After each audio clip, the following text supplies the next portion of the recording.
Give me a moment while I take this in. This is awesome.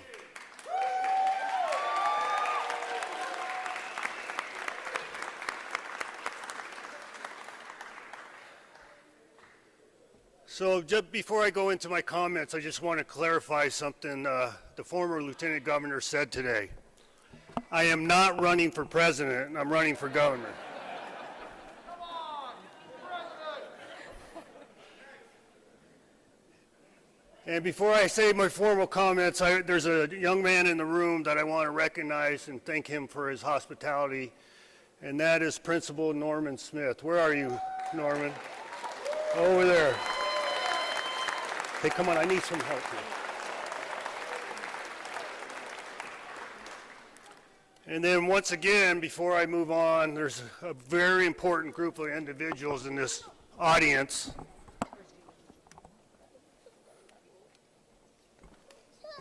that need to be recognized because they've been there since day one. They've been there since I was your sheriff, and that's Local 872 laborers.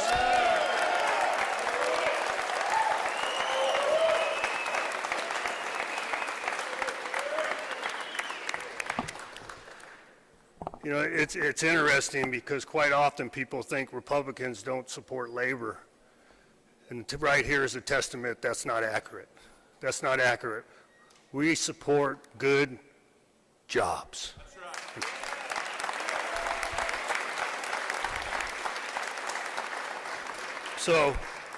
So my fellow Nevadans, thank you for being here tonight. What a special night. And I did have an announcement to make tonight, but the previous announcers or speakers failed to follow protocol and let the cat out of the bag, even though it was probably the worst kept secret, as you can imagine.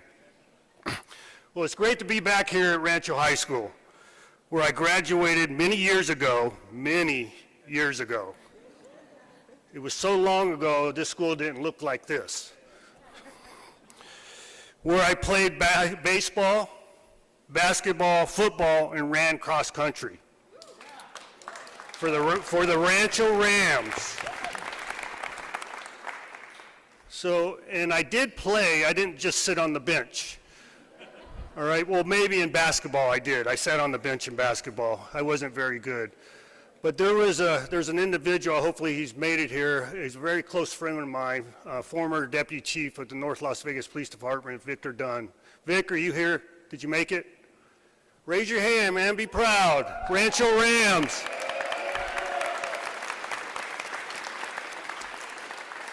So if anybody from the press wants to confirm whether I did play all those sports and whether I did or didn't sit on the bench, Victor can attest to it. Victor was pretty awesome in high school. This is where my journey began, right here. Formative years, education to determine what my future looks like. And I can't thank enough the public education aspects of that.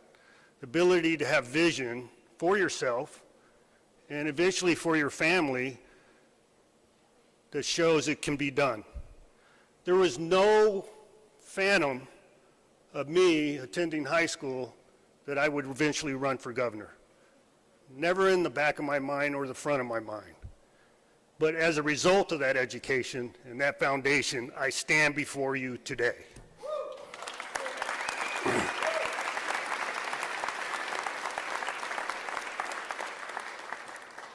So as mentioned, for 34 years, I proudly wore the badge of the Las Vegas Metropolitan Police Department, protecting our streets, standing up for victims, and making sure our communities were safe. 3 years ago, I turned in that badge and asked for your trust and confidence to continue that mission as your governor. That remains my motivation, keeping Nevada safe, strong, and full of opportunity.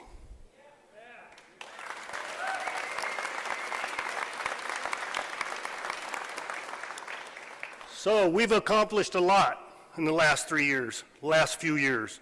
Serving as your governor has been an honor of my life. And now Donna and I would like to ask again for your support to finish the job we started.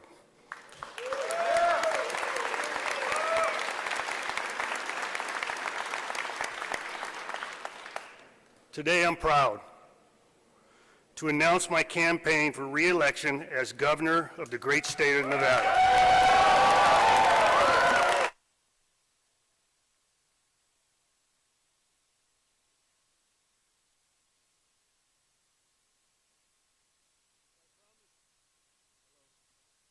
So I promise this won't be long because I know there's some people that want to go to the Raider game, so we'll get to it. Nevadans didn't send me to Carson City to play politics. You hired me to get shit done.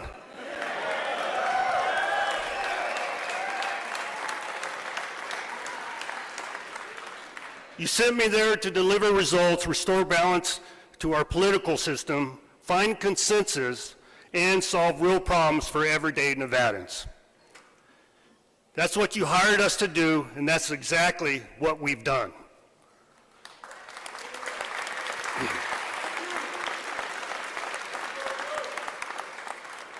We reformed government to be more responsive and efficient, so citizens didn't get buried in red tape, or worse, forgotten, like in previous years. My administration cut and streamlined more than 900 burdensome regulations.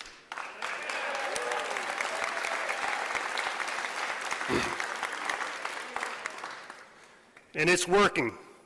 We have seen a 4% increase in jobs since 2022.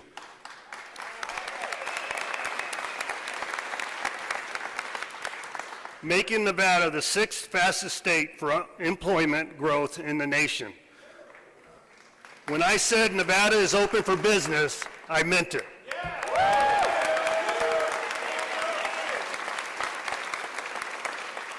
Today, our state is ranked as the 8th best climate in the country, business climate in the country.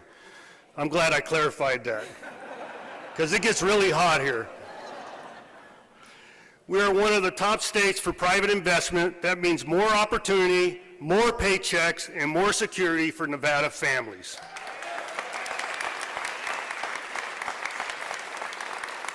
In Nevada, our greatest strength is our people. It always will be, which is why so many companies are starting or growing their businesses right here in Nevada. But we are not immune to global economic downturn or changing job markets. Our unemployment rate is unacceptable, and so is the high number of vacant jobs waiting for the right applicant.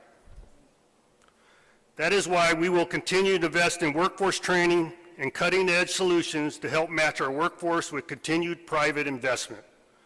That's what you asked us to do, and that's what we have done.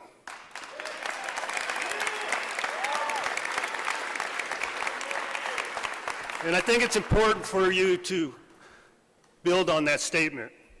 That's what you asked, and that's what we have done. Today, obviously, I'm running for re-election. So the key to that is that's what we're going to continue to do. 3 years ago, I promised I would fight for Nevada's kids first. No matter what their zip code is or how much money their parents or grandparents made, and invest in our children's education.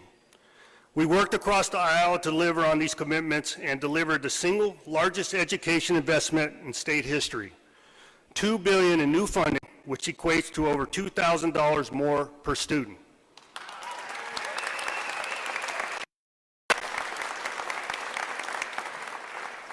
And just anecdotally, I had a short conversation with Principal Smith, and I asked him if our education policies are making a difference, and he said affirmative. He said affirmative. And if you had the opportunity to read the media today, depending on which one it is that you follow, Clark County School District has some very good news today. A lot of those 1- and 2-star schools have increased their rating by the tune of 11%.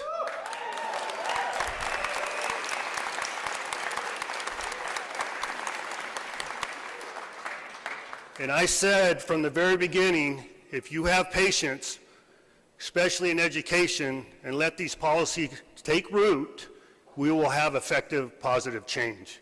And that is the direction we are going in. It takes a long time to turn that big old machine, and that's what we are doing in education. We raised teacher pay, secured equal pay for charter school teachers, restored early literacy programs, and reinstituted Read by Grade 3.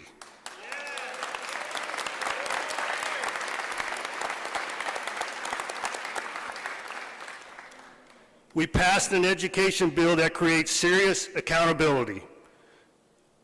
Measures in our schools provides additional support for teachers and makes sure schools that fail our kids must answer for it. You got to applaud for that, man. You know, when you give political speeches, they always say it's faux pas to ask for applause. But not in this case, man. We're holding accountability. Accountability is always the key. Throughout my history in education, in law, our constituents continually say we have to hold the schools more accountability. Less money, more accountability. We're doing both.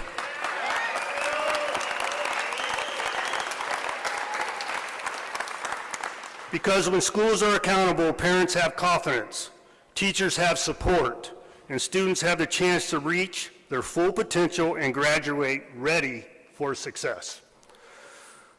I also believe in school choice.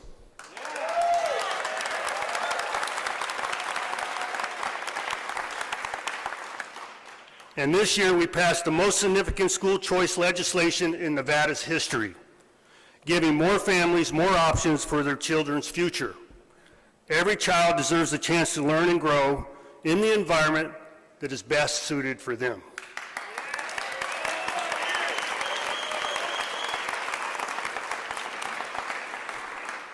That's what you hired us to do. That is what we have done and will continue to do. We're getting there, folks. Bear with me. I promised Nevadans I would fight for common sense election reforms, like voter ID.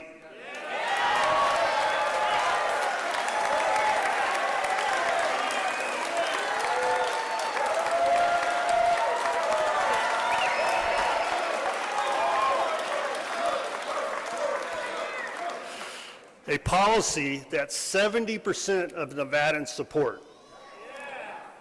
Democrats refuse to give the bill a hearing. Hold on, we're positive tonight. We're positive. We're gonna fix all that. All right. So we did what we promised. We took it to the ballot, and more than 73% of voters supported it in 2024.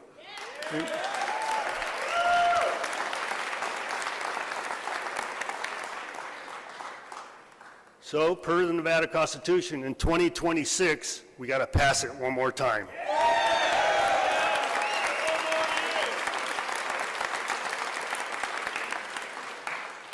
As your former sheriff and now as your governor, I will never back down when it comes to keeping our community safe. We delivered a double-digit raise for law enforcement officers, passed tougher penalties for fentanyl traffickers, reduced violent crime statewide, and strengthen protections for domestic violence victims.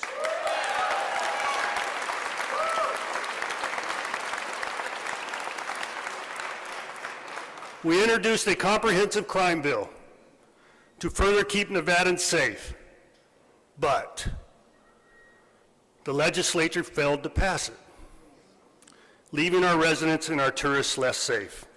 It is ridiculous that Nevada has weaker smash and grab laws than California.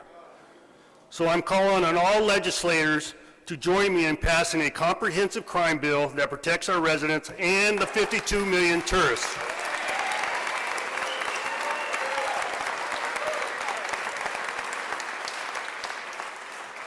Remember what I said, we never give up. The Nevada way. If the legislature chooses not to pass it, we'll take that to the ballot too.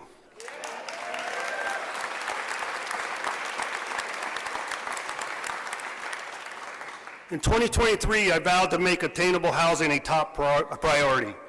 I'm proud to say we delivered, passing the Nevada Housing Access and Attainability Act, which invests $183 million to create middle-class housing for working families. Working families.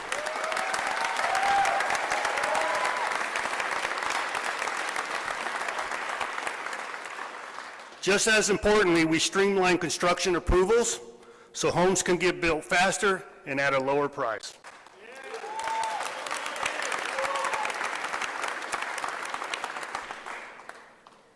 As parents and grandparents, Donna and I watch with concern as we see Nevadans of all ages struggle to buy a home. That's why we're working directly with President Trump to release more federal land for attainable housing.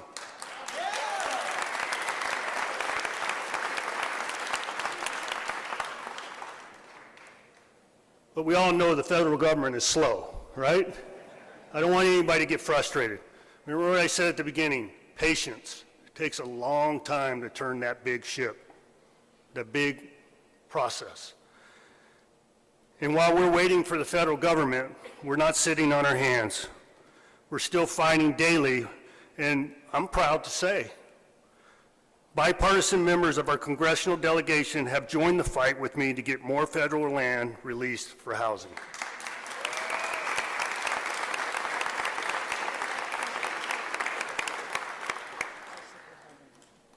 Here's a little additional extra. I also overseen, for those who may not know, I am the chairman of the Board of Finance, which controls the infrastructure bank. And I overseen the authorization of more than $1 billion in bonding authority to develop and preserve more than 5,500 rental homes and to support over 3,300 new Nevada homeowners.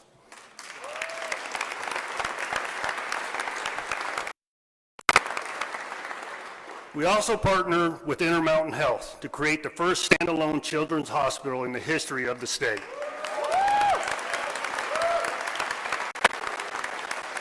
I had the opportunity to talk to the CEO just the other night, and I said, what's going on? What's going on, man? I haven't seen any dirt being moved.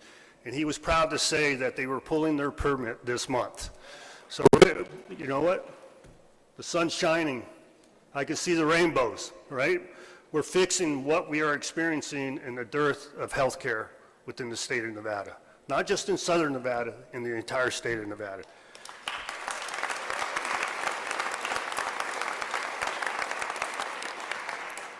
And we can't ignore the other social issues that we deal with as a community, as a society. And our Southern Nevada resort and business partners came through with more than $100 million in private dollars to make the Campus for Hope a reality, to provide unprecedented support and resources for those experiencing homelessness. That's important.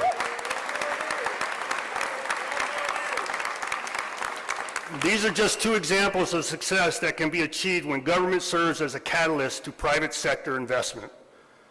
Fortunately, people want to invest in our state, in part because we are not California.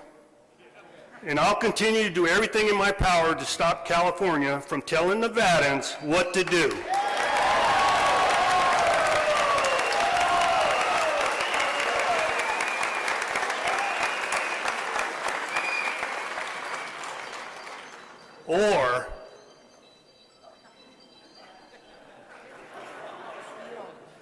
Or making us pay the price for their bad ideas.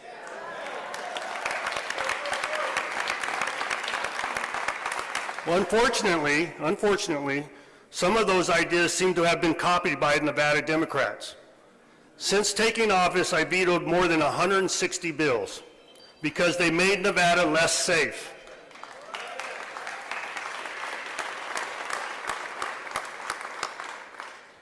They grew government, raised taxes, or misused your hard-earned taxpayer dollars. 160 vetoes are nothing to celebrate. I know there was pretty good applause when the Lieutenant Governor mentioned 160 vetoes, and I've said publicly, that's really nothing to celebrate. It's nothing to celebrate because what that means is bad government, right? I won't hesitate for a second to say no again, though, or to be the last line of defense between you and irresponsible politicians.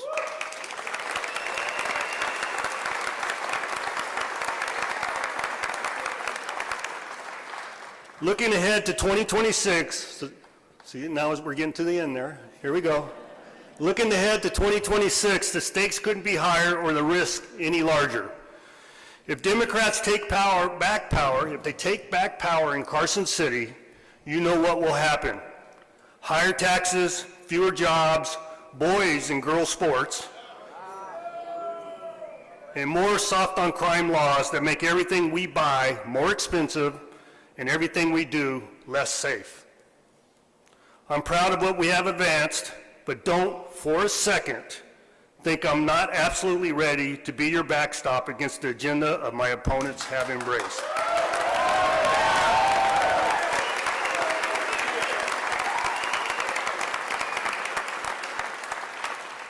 You know what, sometimes I have to repeat statements, and I think that one needs to be repeated.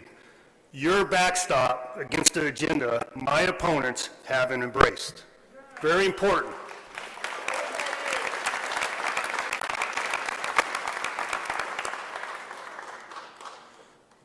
I can't do it alone, folks. I'm here to ask for your help. To help finish what we started and by helping change the makeup of the legislature so we can pass more common sense reforms and continue blocking the pile of terrible ideas that strike directly at the core of our state. I need your help.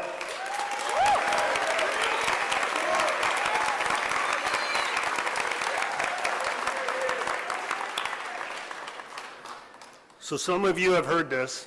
I often talk about the Nevada way. A concept that as Nevadans, if we believe in ourselves sufficiently enough and trust one another to overcome adversity, no matter the magnitude, we shall never fail.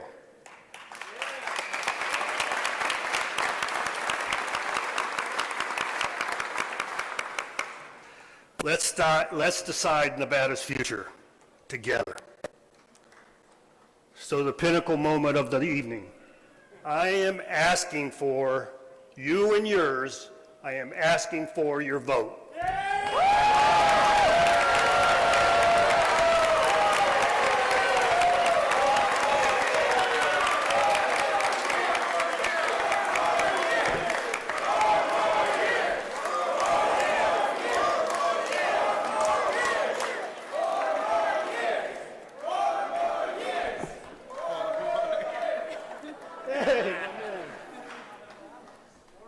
So I know these laborers are tired back here. They probably worked all day, except for one of them.